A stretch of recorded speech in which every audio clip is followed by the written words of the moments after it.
नमस्कार। प्रभा साक्षी news network और आप सभी का स्वागत है। देश भर के तमाम संतों ने अयोध्या में निर्मित मंदिर में भगवान राम के विग्रह के 22 जनवरी को होने वाले प्राण प्रतिष्ठा समारोह का समर्थन किया है। ये नहीं, देश के प्रमुख शंकराचार्यों ने भी प्राण प्रतिष्ठा समारोह के समर्थन में बयान दिया है। संतों ने राम मंदिर प्राण प्रतिष्ठा समारोह का समर्थन करते हुए कहा है कि जब गुजरात के सोमनाथ मंदिर में प्राण प्रतिष्ठा का आयोजन हुआ था तो मंदिर पूरा नहीं बना था, और इस बात पर उन्होंने जोर दिया कि अयोध्या में यह समारोह शास्त्रों के अनुरूप है। सरयू आरती के शशिकांत दास ने एक बयान में कहा है कि अयोध्या में यह शुभ अवसर 500 वर्षों के इंतजार और संघर्ष के बाद आया है, और ऐसा कुछ भी नहीं किया जाना चाहिए जिससे इस अवसर की भव्यता कम हो। उन्होंने कहा कि इसे संभव बनाने में प्रधानमंत्री नरेंद्र मोदी के योगदान को स्वीकार किया जाना चाहिए। उन्होंने कहा कि इस अवसर पर पूरे देश में प्रसन्नता का माहौल होगा। उधर श्री दुधेश्वर नाथ मंदिर के महंत नारायण गिरी ने कहा है कि प्राण प्रतिष्ठा समारोह बड़े सौभाग्य का अवसर है और यह दुर्भाग्यपूर्ण है कि कुछ लोग इस पर मुद्दा उठा रहे हैं। उन्होंने कहा कि प्राण प्रतिष्ठा समारोह के 14 साल बाद सोमनाथ मंदिर में पवित्र कलश और ध्वजा स्थापित की गई थी, जिसमें तत्कालीन राष्ट्रपति राजेंद्र प्रसाद ने भाग लिया था। उन्होंने कहा कि देश के तत्कालीन गृह मंत्री सरदार पटेल ने मंदिर के पुनर्निर्माण में महत्वपूर्ण भूमिका निभाई थी।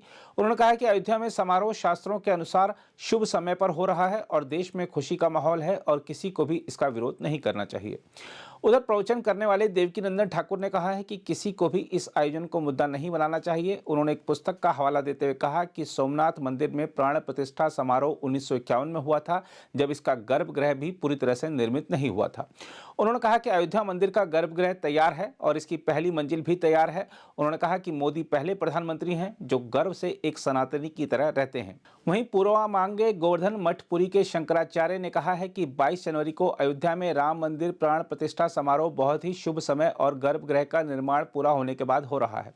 उन्होंने कहा कि कुछ तत्व अपने स्वार्थपूर्ण कारणों से यह कहकर हिंदू समाज को गुमराह करने की कोशिश कर रहे हैं कि शंकराचार्य समारोह के विरोध में हैं। उन्होंने संवाददाता सम्मेलन में कहा, जब मुख्य पूजा स्थल गर्भगृह का निर्माण पूरा हो गया है तो यह कहना गलत है कि मंदिर का निर्माण अधूरा है।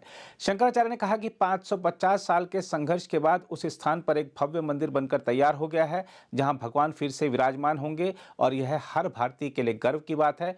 उन्होंने कहा, प्राण प्रतिष्ठा समारोह बहुत शुभ समय पर हो रहा है और शास्त्रों के अनुसार भी यह सर्वोत्तम समय है। उन्होंने कहा कि प्रधानमंत्री नरेंद्र मोदी द्वारा अयोध्या में राम मंदिर का उद्घाटन किए जाने का महत्व है और इसे लेकर कोई विवाद नहीं होना चाहिए।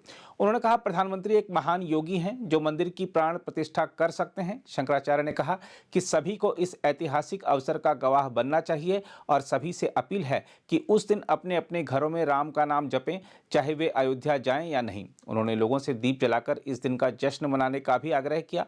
हम आपको यह भी बता दें कि इस प्रकार की खबरें हैं कि कांची कामकोटि पीठ के शंकराचार्य विजेंद्र सरस्वती प्राण प्रतिष्ठा समारोह में जा सकते हैं। बहरहाल, आइए देखते हैं देवकीनंदन ठाकुर और श्री राम भद्राचार्य जी क्या कह रहे हैं। भगवान श्री राम 22 जनवरी को पधार रहे हैं, हम सभी सनातनियों के लिए सौभाग्य का विषय है। पर कुछ लोग इशू बना रहे हैं कि आधे अधूरे मंदिर में प्राण प्रतिष्ठा क्यों कर रहे हैं, ये कर रहे हैं, वो कर रहे हैं। मैं इस बात को कोई बहुत बड़ा इस बात का मर्मज्ञ नहीं हूं, पर फिर भी एक बात कह रहा हूं। प्रवास तीर्थ दर्शन सोमनाथ, ये जब सोमनाथ मंदिर का ट्रस्ट है, उन्होंने ये किताब लिखी है और उसमें उन्होंने बताया है कि जब पटेल साहब ने मंदिर बनाने का संकल्प लिया था और मंदिर बनवाने के लिए सरदार भाई पटेल साहब उन्होंने जब मंदिर बनवाया तो तब तो गर्भगृह भी पूर्णतः बन के तैयार नहीं था जब प्राण प्रतिष्ठा हुई थी। अब तो गर्भगृह भी तैयार है, प्रथम तल जो है, एक मंजिल जो है वो भी तैयार है। प्लस अगर हम मुहूर्त की बात करें या अन्य किसी की बात करें तो मुझे रामायण में एक पंक्ति याद आ रही है, सुदिन सुमंगल तवई जब राम होए जुबराज। वही घड़ी शुभ है, वही मंगलकारी है जिस दिन भगवान आ जाए। समझ रहे ना, वही सब शुभ है। अब विलंब की कारण कीजिए, अब क्यों विलंब कर रहे हैं? पहला प्रधानमंत्री हमको ऐसा मिला है जो सनातन को गर्व से जीता नहीं है, दर्शन भी कराता है। तो ऐसे प्रधानमंत्री मोदी जी के लिए अब वो लोग कहे मोदी जी को नहीं जाना चाहिए। यही तो प्रॉब्लम है, क्यों नहीं जाना चाहिए? क्यों नहीं जाना चाहिए प्राण प्रतिष्ठा में या मंदिर के उस प्रारंभ में क्यों नहीं जाना चाहिए?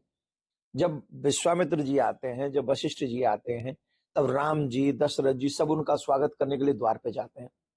जगन्नाथपुरी में आज भी जब रथ यात्रा होती है तो वहां के राजा बुहारू लगाते हैं। ये हमारी संस्कृति है, हमारे संस्कार ये हैं। तो मैं निवेदन करूंगा, इस समय ये बातें करने का नहीं है।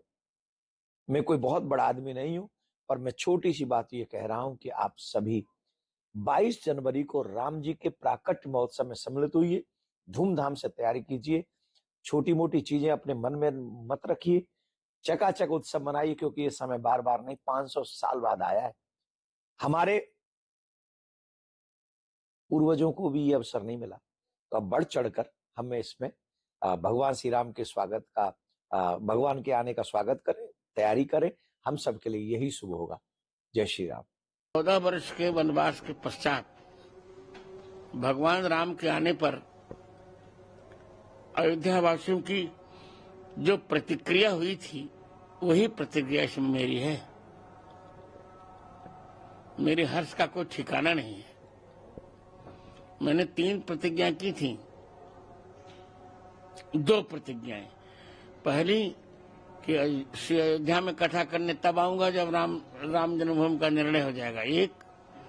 और दूसरी प्रतिज्ञा की थी कि अपनी राम कथा में श्री राम राज्याभिषेक का उत्सव तब करूंगा जब ये निर्णय हमारे पक्ष में आ जाएगा। दोनों प्रतिज्ञाएं भगवान ने पूरी कर ली, तो मैं बहुत प्रसन्न हूं। आज से यज्ञ भी शुरू हो गया है। कहाँ? यज्ञ जो शुरू हुआ है उसको लेकर क्या कहना चाहेंगे? जो प्रतिज्ञा आपकी पूरी हुई और यज्ञ चल रहा है यज्ञशाला में, तो आज से कब से यज्ञ शुरू हुआ मेरा? क्या इसका पूरा उद्देश्य? पाक अधिकृत कश्मीर हमको मिल जाए, इसलिए यह यज्ञ हो रहा है। तो पाक POK हमें मिल जाए, इसे 1008 कुंडी हनुमान महायज्ञ चल रहा है। ये त्रेता के पश्चात प्रथम निष्काम यज्ञ है। प्रत्येक यज्ञ में कोई न कोई कामना होती है। मेरे यज्ञ में कोई कामना नहीं, केवल पाकिस्तान अधिकृत कश्मीर हमें मिल जाए, बस यही हमारी कामना है। शास्त्र के अनुसार यही है। गर्भगृह में राम जी, गर्भगृह का मंदिर पूरा हो गया, इससे भगवान स्थापित हो रहे हैं, अब ऊपर बनता रहेगा। और पुनर्वसु नक्षत्र भी है, त्रेता की छाया है, बहुत उचित है। और प्रधानमंत्री उसके लिए केवल दुग्ध आहार कर रहे हैं, अन्न नहीं लेंगे। 11 दिन तक वो अन्न नहीं ले रहे हैं।